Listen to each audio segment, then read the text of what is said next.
வணக்கம். தமிழ்நாடு சட்டப்பேரவை தேர்தலுக்கு இன்னும் ஒரு 24 நாள் தான் இருக்கு.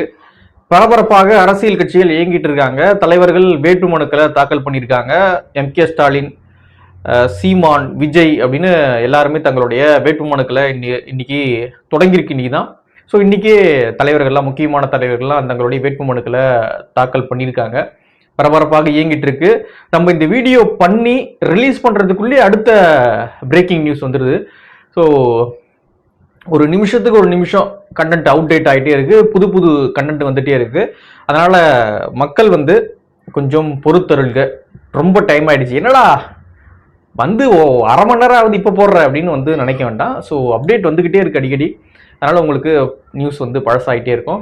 ஸோ நம்ம இப்போ என்ன பேச போறோம் இந்த வீடியோவில் அப்படின்னு பார்த்தீங்கன்னா, திமுகவுடைய வேட்பாளர் பட்டியல் ரிலீஸ் ஆகும்பொழுது நிறைய விமர்சனம் ஏற்பட்டுச்சு. என்ன அப்படின்னா, என்னடா பாதி பேர் அதிமுக இருந்து வந்தவங்களா இருக்காங்க. ஓபிஎஸ், மனோஜ் பாண்டியன், வைத்திலிங்கம், அப்புறம் பழைய ஆட்கள் ஏவாவில இருந்து, கேகேஎஸ்எஸ்ஆர்ல இருந்து, சேகர் பாபுல இருந்து கிட்டத்தட்ட நிறைய பேர் அதிமுகவுடைய முகங்களாக இருந்தாங்க அப்படின்றது விமர்சனமாச்சு. என்னடா கட்சி நடத்துறீங்க, அங்கிருந்து எல்லாருக்கும் சீட்டு கொடுத்துக்கிட்டு இருக்கீங்களே அப்படின்ற மாதிரியான விமர்சனம் எழுந்தது. அந்த விமர்சனம் இன்னும் கூர்மையாகும் வகையில நேற்று திமுகவுடைய தேர்தல் வாக்குறுதி அந்த பட்டியல் ரிலீஸ் பண்ணியிருந்தார் திரு எம்.கே. ஸ்டாலின். அதை பார்க்கும் பொழுது நான் கூட ட்விட்டர்ல ஒரு கமெண்ட் போட்டிருந்தேன். வேட்பாளராக அங்கிருந்து எடுக்கிறீங்க அப்படின்னு பாத்தீங்கன்னா, வாக்குறுதிகளையும் அங்கிருந்து காப்பி பண்றாங்க. அவங்க ஃப்ரிட்ஜின்னாங்க. இவங்க என்ன பண்றாங்க திமுக அப்படின்னா, 8000 ரூபாய் கூப்பன் கொடுத்து நீங்க எது வேணா எடுத்துக்கங்க, ஃப்ரிட்ஜு, வாஷிங் மிஷினு அப்படின்னு நீங்க எது வேணா இந்த கூப்பனை வச்சு எடுத்துக்கங்க அப்படின்னு சொல்லி அவங்க ஒரு ஆப்ஷன் தராங்க. மொட்டையா அவங்க ஃப்ரிட்ஜுன்னாங்க, நம்மளும் ஃப்ரிட்ஜுனா நல்லா இருக்காது, கண்டுபிடிச்சிருவாங்க. ஸோ கொஞ்சம் மாடிஃபை பண்ணி கொடுப்போம் அப்படின்ற அடிப்படையில் 8000 ரூபாய் கூப்பன், இல்லத்தரசிகள் திட்டமா. ஸோ அந்த திட்டத்தின் கீழே அந்த ஸ்கீம், அது ஒரு வாக்குறுதி. அந்த வாக்குறுதியின் கீழே நீங்க நாங்கள் கூப்பன் கொடுத்துருவோம் தமிழ்நாடு அரசு, நாங்கள் ஜெயிச்ச பிறகு அந்த கூப்பனை வச்சு நீங்க 8000 ரூபாய் மதிக்கத்தக்க பொருள் ஏதாவது வாங்கிக்கலாம். அது 8000 ரூபா வரும். அதுக்கு மேல எவ்வளவு வருதோ அதை நீங்க பணமா கொடுத்து அந்த பொருளை வாங்கிக்கலாம், அல்லது ரீப்ளேஸ் பண்ணிக்கலாம், எது வேணா நீங்க பண்ணிக்கலாம் அப்படின்றாங்க. அதே போல நாங்க ஆட்சிக்கு வந்தோம்னா மகளிருக்கு 2000 ரூபாய் தருவோம் அப்படின்னு குல விளக்கு திட்டம் நினைக்கிறேன் அதிமுக சொல்லியிருந்தாங்க. இவங்க நாங்களும் 2000 தரோம் அப்படின்றாங்க.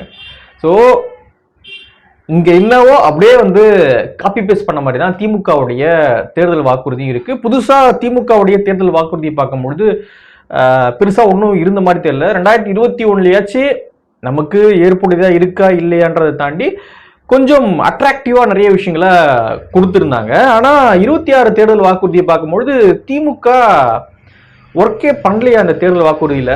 சும்மா அடிச்சு விடுவோம், நம்ம தானே ஜெயிக்க போறோம் அப்படின்ற ஓவர் கான்பிடென்ட்ல இந்த தேர்தல் வாக்குறுதியை ரிலீஸ் பண்ணியிருக்காங்களா அப்படின்ற ஒரு கேள்விதான் எழுது. நம்ம முன்னாடி சொன்ன மாதிரி வேட்பாளரையும் அதிமுக இருந்து எடுக்கிறாங்க, வாக்குறுதிகளையும் அதிமுக இருந்து எடுக்கிறாங்க. ஸோ திமுகவுடைய அரசியலானது அப்படி போயிட்டு இருக்கு.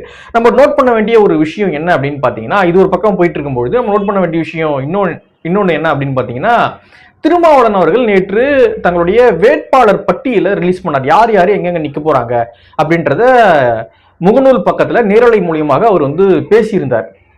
அப்பொழுது காட்டுமன்னார் கோயில்ல நான் நிக்க போறேன் அப்படின்றத சொல்லியிருந்தாரு. அதே போல 8 தொகுதிகள் திமுக கூட்டணியில விசிகாவுக்கு ஒதுக்கப்பட்டிருந்தது. அதுல நான் நிக்க போறேன், மற்ற 7 தொகுதிகளில் வேறு வேறு ஆட்கள் நிக்க போறாங்க அப்படின்னு அந்த பட்டியலாம் சொல்லியிருந்தாரு. ஆல்ரெடி இருந்த எம்எல்ஏக்களுக்கு வாய்ப்பானது மறுக்கப்பட்டிருக்கு. 3 எம்எல்ஏக்களுக்கு வாய்ப்பு மறுக்கப்பட்டிருக்கு. ஆளுஷா ஷானவாஸ், பனையூர் பாபு, எஸ் பாலாஜி, திருப்போரூர். ஸோ இவங்க 3 பேருக்கு வாய்ப்புகள் மறுக்கப்பட்டிருக்கு. சிந்தனை செல்வனுக்கு மட்டும் திரும்ப வாய்ப்புகள் கொடுத்துருக்காங்க. போன தடவை கொடுத்த வன்னியரசு தோத்துட்டாரு அப்படின்ற காரணத்தினால திண்டிவனம் தொகுதியில திரும்ப அவருக்கு வாய்ப்பு கொடுக்கப்பட்டிருக்கு. அதே போல காட்டுமன்னார் கோயில்ல எம்பியாக இருக்கக்கூடிய திருமாவளவன் அவர்கள் போட்டிடுறாரு. அதற்கு ஒரு காரணம் சொன்னார் பார்த்தீங்களா, அதுதான் ரொம்ப ஹைலைட் ஆனது. என்ன காரணம் சொல்றாரு அப்படின்னு பாத்தீங்கன்னா, நம்ம தமிழ்நாடு அரசியல்ல கவனம் செலுத்த வேண்டிய தேவையானது இருக்கு. 2026 எலெக்ஷனுக்கு பிறகாக தமிழ்நாடு அரசியல் பெரிய மாற்றத்தை சந்திக்க இருக்கு அப்படின்னு ஒரு குண்டை போடுறாரு திருமாவளவன் அவர்கள். அப்படி என்ன மாற்றத்தை சந்திக்க போகுது? அந்த மாற்றம் நிகழும் பொழுது நம்ம இங்க இருந்தாதான் கரெக்டா இருக்கும் அப்படின்னு ஏன் யோசிக்கிறாரு திருமாவளவன் அவர்கள்? மாநில அரசியல்ல கவனம் செலுத்தணும் அப்படின்னா அப்போ இவ்வளவு நாள் என்ன பண்ணிட்டு இருந்தாங்க? அப்படின்ற பெரிய கேள்விலாம் எழுது. ஸோ ஆருஷ் ஷானவாஸ் போன்ற ஆட்களுக்கு வந்து வாய்ப்புகள் மறுக்கப்பட்டது தொடர்பாக சொல்லப்படும் பொழுது என்ன சொல்றாங்க அப்படின்னா, ரொம்ப விசுவாசமா இருக்காங்க திமுகவுக்கு, விசிகாவுக்கோ திருமாவளவன் அவர்களுக்கோ இல்லை, அவங்க எல்லாமே திமுகவுக்கு விசுவாசமா இருக்காங்க, ஒரு திமுக ஆட்கள் போல அவங்க செயல்படுறாங்க. ஸோ அதனால ரொம்ப கோவத்தில் இருக்கா திருமாவளவன். நம்ம இங்க அரசியல் பண்ணாம டெல்லிக்கு போயிட்டு அரசியல் பண்ணிட்டு இருந்தோம் அப்படின்னா இங்க கோட்டை விட்டுருவோம், கட்சி கையை விட்டு போயிரும் போல அப்படின்ற ஒரு சூழலானது ஏற்பட்டிருக்கு. அதனால நம்ம இங்க போக்கஸ் பண்ண வேண்டியது, கட்சியை காப்பாற்ற வேண்டியது ரொம்ப அவசியமானது அப்படின்னு திருமாவளவன் அவர்கள் யோசிக்கிறாருன்னு நிறைய பேர் சொல்றாங்க. ஸோ அதனாலதான் இப்பொழுது எம்பியாக இருக்கும் பொழுதும் காட்டுமன்னார் கோவில் தொகுதியில வந்து போட்டியிடுறாரு. மேபி ஜெயிச்சிட்டாரு அப்படின்னா அவர் எம்பி பதவியை ராஜினாமா பண்ண வேண்டிய அவசியம் வரும். அப்பொழுது வரக்கூடிய சிதம்பரம் இடைத்தேர்தலில் யார் நிற்கிறாங்க அப்படின்றத நம்ம அப்புறம் பேசுவோம். அதே போல வந்து இன்னொரு விஷயமும் சொல்லப்படுது. 2026 திமுக பெரும்பான்மையை பெறாத ஒரு சூழலானது ஏற்படக்கூட வாய்ப்பு இருக்கு. அப்பொழுது நம்ம அவங்களுக்கு ஆதரவு கொடுத்து ஆட்சியில பங்கு, அதிகாரத்துல பங்கு, அதாவது கேபினெட்ல விசிகாவை சார்ந்த ஒருவரை இடம்பெற வைக்கலாம், அந்த ஒருவர் நம்மளா கூட இருக்கலாம் அப்படின்னு சொல்லிட்டு திருமாவளவன் அவர்கள் ஒரு கணக்கு போட்டு காட்டுமன்னார் கோயில் தொகுதியில வந்து போட்டியிடுறாரு அப்படின்னு சொல்லப்படுது. அப்போ அதிக பெரும்பான்மை திமுகவுக்கு வராது, அப்பொழுது நம்ம ஆதரவு கொடுத்து கேபினெட்ல ஒரு இடத்த வாங்கிடுவோம், ஆட்சியில பங்கு அதிகாரத்துல பங்கு அப்படின்றத அப்போ சாத்தியப்படுத்திடலாம் அப்படின்னு விசிகா நினைக்கிறாங்களா? மேபி திருமாவளவன் அவர்களுடைய ஸ்பீச்சு, அவருடைய நடவடிக்கைகள்லாம் பார்க்கும்பொழுது கண்டிப்பா 26க்கு பிறகு ஏதோ ஒரு பெரிய மாற்றம் திமுக கூட்டணிக்குள்ள, திமுகவுக்குள்ள நடக்க இருக்கு அப்படின்றத மட்டும் அவரு வெளிப்படுத்துறாரு அப்படின்றது தான் அவருடைய செயல், அவருடைய ஸ்பீச்லாம் பார்க்கும்பொழுது நமக்கு தெரியுது. ஓகே, திமுகவுடைய ஆட்கள் எல்லா கட்சியிலையும், திமுக கூட்டணிக்குள்ள இருக்கக்கூடிய எல்லா கட்சியிலையும் ஊடுருவி இருக்காங்க அப்படின்றது பட்டவர்த்தனமா தெரியுது. இவங்க என்ன சொல்லுவாங்க அப்படின்னா, பாஜக அந்த கட்சி விழுங்கிட்டாங்க, இந்த கட்சி விழுங்கிட்டாங்க அப்படின்லாம் வந்து சொல்லுவாங்க. அதனால பாஜக கூட கூட்டணி வைக்கிறது கட்சியை காலி பண்ணுறதுக்கு சமமானது அப்படின்னு சொல்லுவாங்க. ஆனா தமிழ்நாடு அரசியலை பார்க்கும்பொழுது திமுகவோடு கூட்டணி வைப்பது தான் இங்க இருக்கக்கூடிய சின்ன சின்ன கட்சிகளுக்கு பெரும் ஆபத்து அப்படின்றது தெரியுது. லைட்டை ஏமாந்தா போதும், நம்ம டெல்லி அரசியல்ல கவனம் செலுத்தலாம் அப்படின்னு செலுத்தினீங்கன்னு வச்சுக்க, தமிழ்நாட்டில் கட்சி காலி பண்ணிடுவாங்க. Okay right. இன்னொரு விஷயம் நீங்க நோட் பண்ணீங்க அப்படின்னா, தேமுதிகவுக்கு 10 தொகுதிகள் கொடுக்கப்படுது. ரொம்ப ஃபைட் பண்ணி வாங்கினாங்க. விசிகா அவ்வளோ கஷ்டப்பட்டு 8 தொகுதி தான் பெற முடிஞ்சுது. கம்யூனிஸ்டுகள் போராடினாங்க. அவங்க வந்து அப்போ முதலாளிகள் எடுத்து போராடினதை விட திமுக எடுத்து தான் அவங்க இப்போ அதிகமாக போராடினாங்க. அப்படி போராடியும் 5 தொகுதி தான், 5 போங்க அப்படின்ட்டாங்க. மதிமுகவுக்கு வந்து 4 தொகுதி கொடுத்தாங்க. அதுல 3 உதயசூரியன், 1 தண்ணி சின்னம் அப்படின்னாங்க. ஸோ இந்த லெவல்ல வந்து கமல் விட்டம் பார்த்தீங்களா, நம்ம தலைவர் விட்டம் பார்த்தீங்களா, ஆண்டவர் வந்து வேண்டவே வேணாப்பா, ஆளை விடுறா சாமி அப்படின்னு சொல்லிட்டு நான் வெறும் ஆதரவு மட்டும் தரேன் அப்படின்னு சொல்லிட்டு ஆண்டவர் வந்து எஸ்கேப் ஆயிட்டார். ஸோ இப்படியான ஒரு நெருக்கடியான ஒரு சூழல்ல தேமுதிகவுக்கு, புதுசா வந்த தேமுதிகவுக்கு, பாஜக எதிர்ப்பு அப்படின்னு எதையுமே பேசாத தேமுதிகவுக்கு 10 தூக்கி அப்படியே சொலையா கொடுத்தாங்க. ஆனா அந்த தேமுதிக அந்த சீட்ல வந்து யாரை நிக்க வைக்கிறாங்க அப்படின்னு பாத்தீங்கன்னா, அதுதான் நம்ம நோட் பண்ண வேண்டிய விஷயம். இங்க நம்ம நிறைய கட்சிகளை ஜாதி கட்சி அப்படின்லாம் வந்து முத்திரைகள் கொடுத்துறோம். ஆனா அப்படி ஜாதியை பார்த்து செயல்படக்கூடிய கட்சியை வந்து நம்ம அப்படி சொல்றது கிடையாது. அதற்கு நல்ல உதாரணம் தேமுதிக 10 சீட்டு வந்து கொடுத்துருந்தாங்க திமுக கூட்டணியில. அப்படி கொடுக்கப்பட்ட அந்த 10 தொகுதிகளில் கிட்டத்தட்ட 6 தொகுதிகளில் வந்து 5-6 தொகுதிகளில் ஒரே சமூகத்தை சேர்ந்தவங்களை நிக்க வச்சிருக்கு தேமுதிக. பார்த்தீங்களா எவ்வளோ பெரிய சோசியல் ஜஸ்டிஸ் பார்த்தீங்களா? விசிகா இழந்தாங்க, கம்யூனிஸ்டுகள் இழந்தாங்க, மதிமுக இழந்தாங்க, கமல் வேணான்ட்டு போனாரு. இதெல்லாம் எதுக்கு? தேமுதிக எப்படிப்பட்ட சோசியல் ஜஸ்டிஸ் நிலையாண்டிருக்காங்க பார்த்தீங்களா? இதுக்காக தான் இந்த கட்சிகள்லாம் தங்களுடைய சீட்டுகளை விட்டு கொடுத்தாங்க. 10 தொகுதி ஒதுக்கி இருக்காங்க. அதுல 5-6 தொகுதிகளில் வந்து ஒரே சமூகத்தை சார்ந்தவங்களுக்கு தேமுதிக வாய்ப்பு கொடுத்துருக்கு. அது எந்த சமூகம் அப்படின்றதெல்லாம் உங்களுக்கு தெரிஞ்சா கீழே கமெண்ட்ல தெரிவிங்க. கேட்டா தமிழன் என்று சொல்லடா, தலை நிமிர்ந்து நில்லடா அப்பவே விஜயகாந்த் சொல்லிட்டாரு அப்படின்லாம் வந்து தேமுதிகாரங்க சொல்லுவாங்க. ஆனா அவங்க செயல்பாடுலாம் பார்த்தா அப்படி ஒன்றும் தெரியல. பாருங்க, ஒரு கட்சியில அம்மாவுக்கு ஒரு இடம், மகனுக்கு ஒரு தொகுதி, அதாவது தம்பிக்கு, பிரேமலதா அவங்களுடைய தம்பிக்கு ராஜ்யசபா சீட்டு.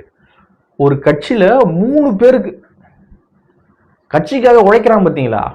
அவெல்லாம் கடைசி வரைக்கும் போஸ்ட் ஒட்டிக்கிட்டு, கேஸை வாங்கிட்டு, பொண்டாட்டியோடைய தாலியை அடகு வச்சுக்கிட்டு, வீட்டில் வந்து மூஞ்சடி முறத்தடி பட்டுக்கிட்டு அப்படிதான் காலத்தை தள்ளணும். அவங்கெல்லாம் எப்பயுமே அதிகாரம் பக்கம் போயிடவே முடியாது. ஏன்னா மிக மிக மோசமான ஒரு பார்ட்டியாக தேமுதிக இருக்கு. இந்த பார்ட்டிலாம் ஃபியூச்சர்ல ஜெயிக்கவே கூடாதுன்னு நான் நினைக்கிறேன். ஸோ என்ன, நீங்க 5 வருஷம் மக்களுக்காக எந்த பிரச்சனையும் பேச மாட்டீங்க, வெளியே வர மாட்டீங்க, எதுக்கும் வாய்ஸ் அவுட் கொடுக்க மாட்டீங்க, உங்களுக்கு எந்த இஷ்யூலையும் நிலைப்பாடு கிடையாது. ஆனா தேர்தல் போது மட்டும் வந்து வின் பண்ணிடணும், மக்கள் அப்ப மட்டும் உங்களுக்கு ஓட்டு போட்டுருணும். விஜயகாந்த் அவர்களுடைய அனுதாபால, அப்புறம் விஜயகாந்த் அவர்களுடைய அந்த பழைய கரிஷ்மா, ஸோ அதெல்லாம் வச்சு ஓட்டு வாங்கிட்டு கொஞ்சம் கூட்டணி தயவோடு ஓட்டு வாங்கிட்டு ஜெயிச்சிடலாம். மக்கள்லாம் ஏமாளிகள் தானே. மக்களுக்கும் ஒன்றும் தேமுதிக போன்ற கட்சிகள் வந்து ஒன்றும் செய்ய மாட்டாங்க. தங்களோடு நிற்கக்கூடிய தொண்டர்களுக்கும் ஒன்றும் செய்ய மாட்டாங்க. எல்லாம் குடும்பம் தான். ரேஞ்ச் ரோவர் கார் வாங்குவாங்க, பாருங்க, ரேஞ்ச் ரோவர் கார் வாங்குவாங்க, எல்லாம் பண்ணுவாங்க. தம்பிக்கு சீட்டு, அக்காவுக்கு சீட்டு, மகனுக்கு சீட்டு, எல்லாருக்கும் சீட்டு. உழைச்சவன் கடைசி வரைக்கும் அப்படியே கிடப்பான். அதுக்கப்புறம் சொந்த சாதிக்கும் ஃபுல்லா தூக்கி கொடுத்துருவாங்க. சமூக நீதி இதுக்குதான் வந்து விசிகா, கம்யூனிஸ்ட், மதிமுக, கமல் எல்லாரும் பிரச்சனை பண்ணி சீட்டெல்லாம் விட்டு கொடுத்துட்டு வந்தாங்க. ஸோ இப்படி தேமுதிக ஒரு சமூக நீதி நிலைநாட்டம் அப்படின்ற அடிப்படையில தான் திமுகவும் 10 சீட்டை தூக்கி கொடுத்துருக்காங்க. பார்த்தீங்களா? இதை பத்திலாம் யாரும் பேச மாட்டாங்க. இன்னைக்கு பாருங்க, திருவிக்க நகர் தொகுதியில, சென்னையில திருவிக்க நகர் தொகுதியில திருமதி பொற்கொடி ஆம்ஸ்டாங் அவர்களை வந்து அதிமுக நிறுத்துறாங்க ரெட்டலை சின்னத்துல. ஓகேங்களா, நிறுத்துறாங்க. அவங்களும் போட்டி போட போறாங்க. ஆதரவா ஒரு பதிவு போடுறாரு டைரக்டர் பாரஞ்சித். ஸோ வந்து நீங்க இது மாதிரி ஆம்ஸ்டாங் இழந்திருக்கீங்க, நீங்க வெற்றி ஆக வேண்டும், இது வந்து காலத்தின் கட்டாயம் அப்படின்ற ஒரு ரைட் அப்லாம் எழுதி அவர் வந்து ஒரு பதிவு போடுறாரு திரு பாரஞ்சித் அவர்கள். அதுக்கு பாரஞ்சித்த கழுத்துலையும் கால்லையும் கையிலையும் போட்டு கடிக்கிறானுங்க. யாரு? இந்த உடன்பிறப்புகள். எதுக்கு கடிக்கிறாங்க அப்படின்னு பாத்தீங்கன்னா, அதிமுக பாஜகவோடு கூட்டணியில் இருக்கான், அதனால ஜெய் பீம் அப்படின்னு சொல்லக்கூடிய பொற்கொடி ஆம்ஸ்டாங் அவர்களுடைய மனைவி அம்பேத்கரை அரசியல் தலைவராக ஏற்றுக்கொண்ட அந்த கட்சி எப்படி அந்த கூட்டணியில, பாஜக இருக்கக்கூடிய கூட்டணியில போயிட்டு ரெட்டலை சின்னத்துல நீங்க களம் காணலாம் அப்படின்னு சொல்லிட்டு அவ்வளவு கொள்கை உறுதிப்பாடோட திமுகவுடைய உடன்பிறப்புகள் பாரஞ்சித்தை வந்து கடிக்கிறாங்க. அப்படியான ஒரு வேட்பாளருக்கு அவங்க பாஜகவுடைய கூட்டணியில இருக்காங்க. அவங்களுக்கு ஆதரவா பாரஞ்சித் பதிவு போடுறாரு அப்படின்னா, பாரஞ்சித்தே ஒரு ஆர்எஸ்எஸ் கார் தான், பாரஞ்சித்தே ஒரு பிஜேபி ஆள் தான், பாரஞ்சித்தே ஒரு கைக்கூலி அப்படின்னு பாரஞ்சித்தை காலில இருந்து கட்டின்னு கடிச்சுக்கிட்டு இருக்காங்க. பொற்கொடி ஆம்ஸ்டாங்க்கு எப்படி ஆதரவா பதிவு போடலாம் பாரஞ்சித் அப்படின்னு சொல்லி கடின்னு கடிச்சுக்கிட்டு இருக்காங்க. அதுக்கு நான் ஒரு பதிவு போட்டேன். என்ன அப்படின்னா, கே செல்வகுமார் அப்படின்னு ஒருத்தர், அவர் தமிழர் தேசம் கட்சின்னு நினைக்கிறேன் ஒரு கட்சி பேரு. அவர் ஒரு கட்சி வச்சிருக்காரு. அவர் ஒரு சாதி கட்சி நடத்திக்கிட்டு இருக்காரு. அது என்ன சாதி என்னதுலாம் நீங்க போய் பாருங்க. ஒரு சாதி கட்சி தான் நடத்திக்கிட்டு இருக்காரு. அவரை கூப்பிட்டு திமுக வந்து நீங்க உதயசூரியன் சின்னத்தில் இல்லைங்க அப்படின்னு சொல்லி ஒரு சீட் கொடுக்குறாங்க. ஓகேங்களா? அவரும் உதயசூரியன் சின்னத்துல ஒரு தொகுதியில களம் காண போறாரு. அவரு ஒரு சாதி கட்சி வச்சிருக்காரு அப்படின்றத தாண்டி அவரு 2024 ரொம்ப ப்ரௌடா சொல்றாரு. என்ன அப்படின்னா, நான் ஒரு ஆர்எஸ்எஸ் காரன், மோடி போல ஒரு தலைவரே கிடையாது, மோடி வந்து ஒரு கடவுள், என்னை வந்து சரியான வழியில கொண்டு போறதே வந்து ஆர்எஸ்எஸ் தான், எனக்கு நற்பண்புகளை சொல்லி கொடுத்தது ஆர்எஸ்எஸ் தான் அப்படின்னு சொல்லிட்டு ஆர்எஸ்எஸ்க்கு ஃபுல்லா மார்க்கெட்டிங் பண்ணிட்டு இருக்காரு. அவர் யாரு? கே செல்வகுமார் அப்படின்ற அவர் வந்து ஃபுல்லா ஆர்எஸ்எஸ்க்கு மார்க்கெட் பண்ணிட்டு இருக்காரு. சூப்பரான கட்சி அது இதுன்னு, அதாவது சூப்பரான இயக்கம் அப்படின்னு மார்க்கெட் பண்ணிட்டு இருக்காரு. ஸோ அவருக்கு உதயசூரியன் சின்னத்துல போட்டியிட திமுக வாய்ப்பு கொடுக்குது. அதை எதிர்த்து இந்த கொள்கை ஆண்கள் பொற்கொடி ஆம்ஸ்டாங்க்கு எதிராக பதிவு போட்டாங்கல்ல, பாரஞ்சித்துக்கு எதிராக பதிவு போட்டாங்கல்ல, அந்த கொள்கை ஆண்கள் ஒருத்தங்க கூட வாய் திறக்கல. கே செல்வகுமார் ஆர்எஸ்எஸ் காரை எப்படி உதயசூரியன் சின்னத்தை நீங்க நிக்க வைக்கலாம் அப்படின்னு கூட ஒரு சத்தம் வரல. ஏன்னா சத்தம் வந்துச்சு அப்படின்னா தூக்கி போட்டு மிதி மிதிச்சிருவாங்க. அதனால ஸோ கப்பு சிப்புன்னு சைலண்டாக இருக்காங்க நம்மளுடைய உடன்பிறப்புகள். ஸோ இவ்வளோதான் இவங்களுடைய கொள்கை பிடிப்பு, கொள்கை உறுதிப்பாடு. ஸோ இப்படி அரசியலானது போயிட்டு இருக்கு. நாளொரு வண்ணம் பொழுதொரு மேனியாக அரசியலானது போயிட்டு இருக்கு. கொள்கைன்னு திமுக பேசிக்கிட்டு இருக்காங்க. ஆனால் ரொம்ப நுட்பமாக கவனிச்சோம் அப்படின்னா சிவசேனா திமுகவுக்கு ஆதரவு தெரிவிக்குது. சிவசேனா என்ன திராவிட இயக்கமா, பெரியாரை ஏத்துக்கிட்ட இயக்கமா? அவனும் ஒரு இந்துத்துவ இயக்கம் தான்ப்பா சிவசேனா. அவன் ஆதரவு தெரிவிக்கிறான். திமுக சூப்பர் கொடுங்க அப்படின்னு ஏத்துக்கிட்டாங்க. கே செல்வகுமார், நான் ஒரு உதாரணத்துக்கு சொல்றேன், அவரு ஆர்எஸ்எஸ் கார், ஆர்எஸ்எஸ் ப்ரௌடா வந்து மார்க்கெட்டிங் பண்ணிட்டு இருக்காரு. அவரை கூப்பிட்டு உதயசூரியன் சின்னத்துல நிக்க வாய்ப்பு கொடுக்குறீங்க. முக்குளத்தோர் புலிப்படைன்னு ஒருத்தர், நம்ம அண்ணன் கருணாஸ், அவரு அப்பட்டமா சாதி கட்சி நடத்திக்கிட்டு இருக்காரு. இந்த பிசிஆர் ஆக்ட் போன்ற ஆக்ட் எல்லாம் எதிர்க்கக்கூடிய ஒருத்தர் தான் நம்மளுடைய அண்ணன். அதே போல வந்து கொங்கு ஈஸ்வரன் இருக்கார்ல, அந்த கட்சி சார்ந்தவங்களும் பிசிஆர் ஆக்ட் எல்லாம் எதிர்க்கக்கூடியவங்க தான். ஸோ அவங்க எல்லாருக்கும் திமுகவில் சீட்டு. இது என்ன மாதிரியான கொள்கை? இதுக்கு அண்ணன் திருமாவர்கள் கொடுக்குற அந்த நியாய கருத்துக்கள் தான் நம்மளால தாங்கிக்கவே முடியல. திமுக போல ஒரு கட்சியே கிடையாது அப்படின்னு திமுக காரன் பேசுறதை விட அண்ணன் திருமாவளவன் அவர்களும் விசிகாரங்களும் ரொம்ப பிரமாதமாக பேசிக்கிட்டு இருக்காங்க. ஆனால் திமுக செயல்பட பாருங்க, ஃபுல்ல பாஜக சப்போர்ட்டர்லாம் அங்கதான் இருக்காங்க.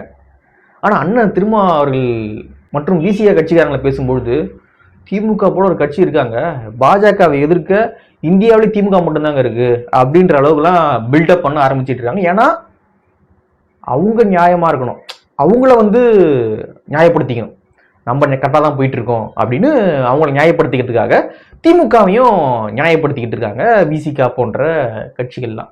அதனால மக்கள் வந்து நுட்பமா சில விஷயங்களை கவனிங்க. தினமும் நம்ம இது போல நடக்கக்கூடிய நுட்பமான விஷயங்களை பேசுவோம். உங்களுடைய கருத்துக்கள் என்ன அப்படின்றத கீழே கமெண்ட்ல பதிவு பண்ணுங்க. வர ஏப்ரல் 23 எலெக்ஷன், கண்டிப்பாக வாக்களிங்க. தொடர்ந்து நம்ம இதை பதிவு பண்ணுறோம். கண்டிப்பாக வாக்களிங்க. வாக்களிப்பது அப்படின்றது ஒரு ஜனநாயக கடமை. சும்மா அன்றைக்கி ஏதோ ஹாலிடே எஸ்கேப் ஆயிரும் அப்படின்லாம் கண்டிப்பாக வாக்களிங்க. 5 வருஷம் நம்மளுடைய வாழ்க்கையை தீர்மானிக்க போகிற ஒரு நாள் அது. அதனால் கண்டிப்பாக ஏப்ரல் 23 வாக்களிங்க. தினந்தோறும் நம்ம வீடியோவில் பதிவு பண்ணுறோம். வாக்களிங்க. உங்களுடைய கருத்துக்கள் என்ன? இப்போது நிறைய விஷயங்கள் சொல்லியிருக்கேன் இல்லையா? ஸோ அதெல்லாம் பற்றி உங்களுடைய கருத்துக்கள் என்ன? இன்னும் நான் எதனா மிஸ் பண்ணியிருக்கேன்னா, வேறு ஏதாவது கருத்துக்கள், வீடியோ பற்றி வேறு ஏதாவது கருத்துக்கள் இருந்தாலும் நீங்கள் கமெண்ட் பண்ணுங்கள். அப்படியே சப்ஸ்கிரைபும் பண்ணிடுங்க. நன்றி.